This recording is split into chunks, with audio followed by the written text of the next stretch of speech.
Hello Palians and welcome back. Today we are going to talk about one of my favorite activities in the game, and that is mining. As you can see, I have hit a lot of rocks in this game, so I'm going to share with you all of my knowledge and everything you should know about mining and the skill. I really wanted to do this up-to-date guide as mining has changed a lot since I first started playing, and the Elderwood update also brought with it a few changes. Don't forget to like and also subscribe for more Palia content, but let's get into the video. So first things first, before you head out, you need to have the right tools. By default, all new players will receive a makeshift pick. This is the lowest level and most basic pickaxe in the game. This pickaxe will never break, and if you have a higher tiered pickaxe that breaks down due to the durability going down, eventually it will default back to this if you go back through all of the ones you've crafted. As it is the lowest level of pickaxe, it can only be used to mine stone, flint, and copper ore. If you want to upgrade your pick, you will be required to use your makeshift pick to craft the next level of pickaxe, which is the standard pickaxe. In order to craft the standard pick, you must purchase the recipe from the mining guild store, which is run by Bahari. The recipe costs 200 gold and you must be mining level 3. The standard pick takes 20 sapwood planks and 5 copper bars to make. After you have crafted the standard pick, you will be able to mine iron ore, but you will also need this pick to mine the gold and silver ores, which are now rarely found in Kilima and Bahari. The next level of pick is a fine pick, which again you will need to purchase a recipe from the mining guild. This time, this recipe costs 1,500 gold, and you'll be required to be at mining level 6. To craft, you will need 10 heartwood planks and 5 iron bars. Once you have this pick, you can mine pallium ore and also platinum. The highest tier of the pick is the exquisite pick. The recipe for this one becomes available when you reach mining level 9, and the recipe costs 3,000 gold. To craft this one, you need 5 flow infused planks and 5 pallium bars. This pick does a higher level of damage to the fine pick, and you will be able to mine a lot faster. So now you have the right tools, it's time to know where to mine for different resources. In Kilima, you will find normal rock or stone nodes, you'll find copper nodes, silver nodes, and also clay.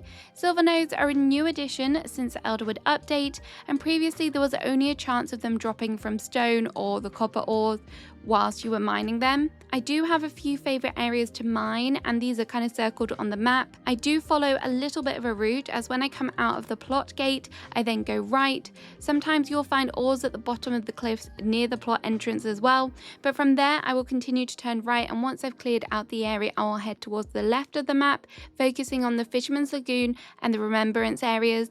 It's important to incorporate these areas, as you will find clay around Fisherman's Lagoon and also along the coast. Clay is not a resource that you should scrimp on, as you do need it for bug bombs and also crafting lots of furniture. It is only available in Kilima, you won't find it on any of the other maps. When mining in Kilima, there is also a chance for the proudhorn stag beetles to spawn from the rocks. If this happens, be sure to try and catch them, as there is a chance that they will drop the proudhorn stag beetle plush, which is an adorable plush. Now moving into Bahari, you will still find normal stone here, but you will also find iron nodes and gold nodes. Previously, before update 0.191, there was pallium here too, but this is now exclusive to the Elderwood and cannot be found in Bahari. So if you're returning to the game and scratching your head thinking where is all the pallium, that is why. When mining in Bahari, there is a rare chance that when breaking the nodes, a scintillating centipede will spawn. These bugs do not drop a plushie, however they do drop silk, which is a valuable commodity, so I do recommend where possible that you do collect these as well. My favourite area to mine in Bahari is in the south side of the map, focusing on Hideaway Bluffs area, and then you can go up to the area on Pavel Mines.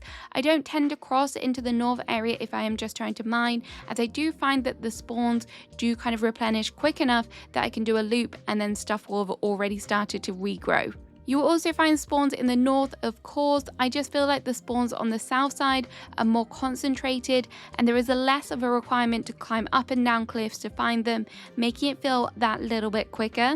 You would also think that Pavel Mines would be a good place to go, but it is not guaranteed that there will be spawns here, and sometimes as a beginner it is a little bit confusing to navigate, as there is a few kind of turns and twists and also different levels as well. So I do highly recommend that you stick to the south of Bahari if you are just wanting to go on a nice mining spree for that iron. Within the Elderwood, you will find a new variety of stone called whitestone. Whitestone nodes are slightly lighter in colour than normal stone, and they will drop whitestone and also normal stone. After the Elderwood expansion, as I mentioned earlier, you can now find Palium in abundance in this area, which means that the resource is not as rare as it once was. Instead, the new rarest ore is now platinum, which if you are lucky, you will find in the area as well.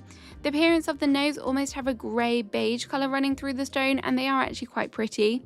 Good mining routes for the Elderwood are a little bit more tricky, as they have definitely spread out the spawns through the whole map, so there isn't really kind of good concentrated areas to focus on, unfortunately. Occasionally I have found a good amount of spawns within the caves themselves, but I do think that we can all agree that they are pretty hard to journey through and kind of find all of the different areas, as there are lots of different nooks and crannies, so you really do have to look up and down to make sure you are finding them on all of the ledges. My best tip for mining in the Elderwood is to kind of pick up things as you go. If you're hunting and you see a rock, maybe mine it then, or if you're foraging, kind of tie it in with other activities as well, as it will mean that you're not kind of just running endlessly around the map trying to find the different mining nodes. As well as basic resource materials and bugs that I've mentioned that you can obtain from mining, there is also a rare chance that starstones will drop. There are 10 different starstones in total, and they are a valuable commodity that comes in starred and non-starred varieties. The starred versions can be placed down and they can act as a furniture piece, and they are a lot of fun to decorate, especially if you are looking for a way to add clutter. One of the most common stones is quartz, which can be obtained from mining clay and copper. The unstarred one sells for 150 and the starred sells for 225. Then we have the red coloured garnet, which is also classified as uncommon. This one drops from iron and gold. It sells for 180 non-starred and 270 starred. Next, there are the rare stones, which are the aquamarine, and this one is obtained from iron and gold. A non-starred version of this one sells for 525 gold, and the starred sells for 787. Citrin is also classed as rare, but this one has a lower sale price of 210 and 315 respectively. Citrin drops from clay, whitestone and normal stone. If you're mining copper and silver, you may come across the onyx, which you can sell for 400 non-starred, 600 if starred. There are also 4 epic rarity stones. The first is the amethyst, which can be found from mining Palium, and these sell for 1,500 non-starred and 2,250 starred.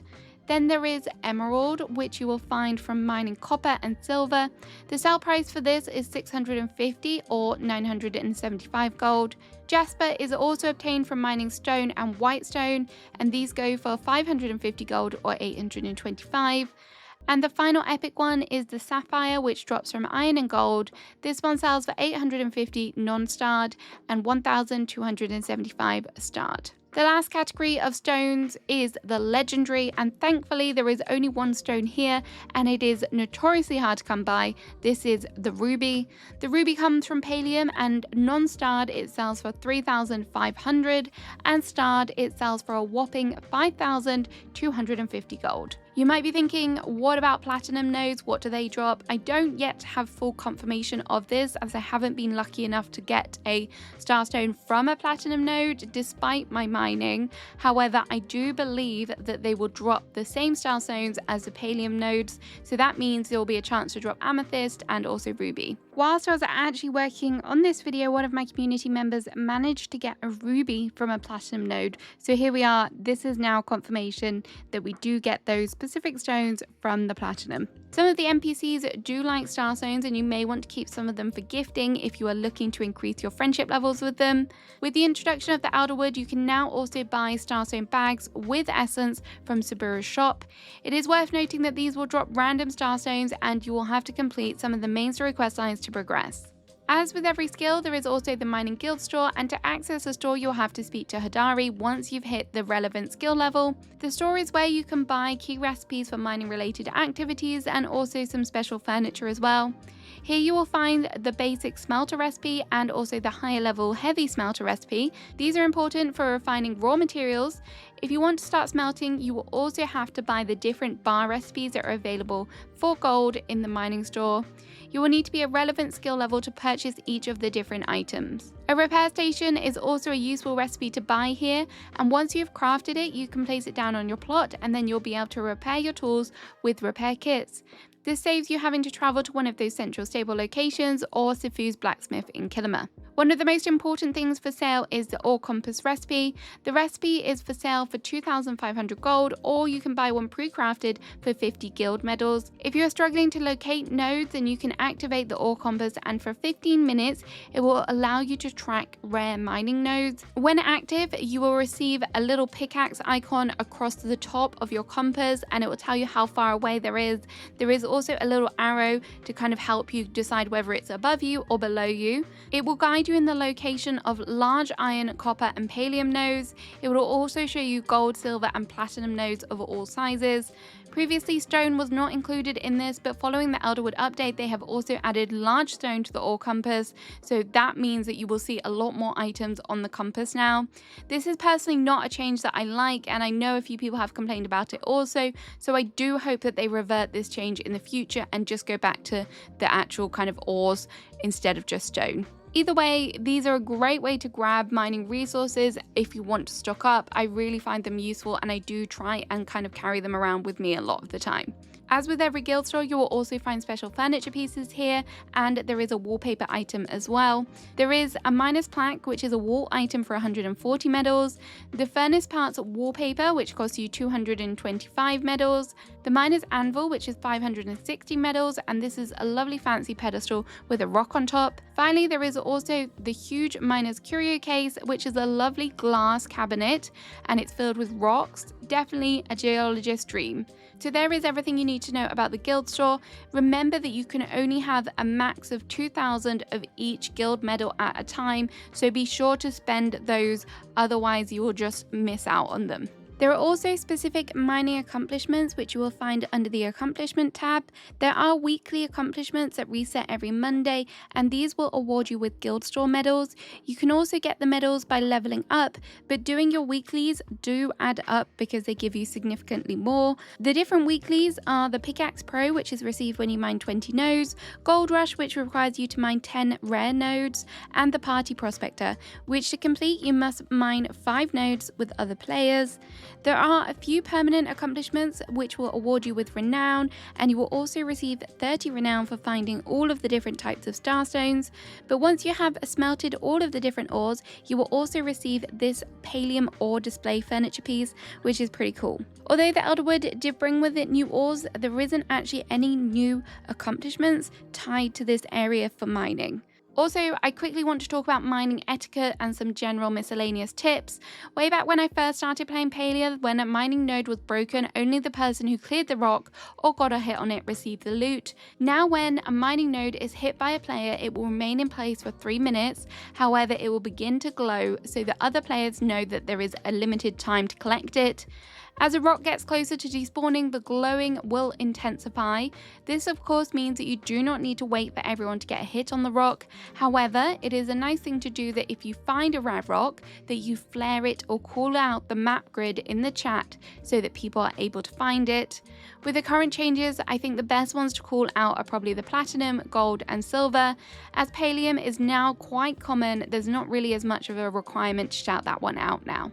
Another thing that is a little bit of a bugbear for me is people that do not clear out those smaller rocks, which kind of doesn't make much sense to me, as all the rocks you mine do have a chance to drop a starstone and obviously resources. If you break the smaller stone, it will help everyone out, meaning that there is a chance for something else to respawn there, and hopefully it will be better than the small stone that was there before. There is nothing more annoying than running around the map and just coming across small rock after small rock. So if you just have time, just take a few extra seconds and help clear them out for other players. As with most things in the game, mining with friends can be that little bit more lucrative. If someone is within 40 meters of you and in your party and you're mining a rock, then they will also be able to pick up the loot.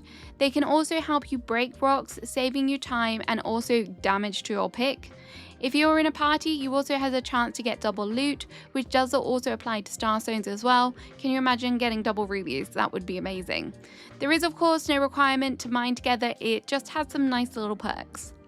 And finally, you might be wondering how profitable mining is. Well, on the whole, mining can make you some decent money if you sell all of your drops. If you are trying to use mining to make some money, please think about turning the raw resources into other items using your crafting machines. For example, turning stone into bricks or glass, you will just get that little bit extra dosh. Also, as I mentioned earlier, you may want to keep some Starstones just in case for quests or if you want to decorate with them, but if you do get lucky with the drops, then this will significantly boost the amount of gold you make from your mining run. I do find mining a good way to make money if you are playing solo, as sometimes hunting can be a little much if you are alone, particularly with the Ogapus and the Mujins. Those are quite hard to hunt solo. So there we have it, there is everything you need to know about mining. Please let me know if you have any favourite areas in the comments or if you have any tips to share. Have a great rest of your day and I'll see you again soon. Bye bye!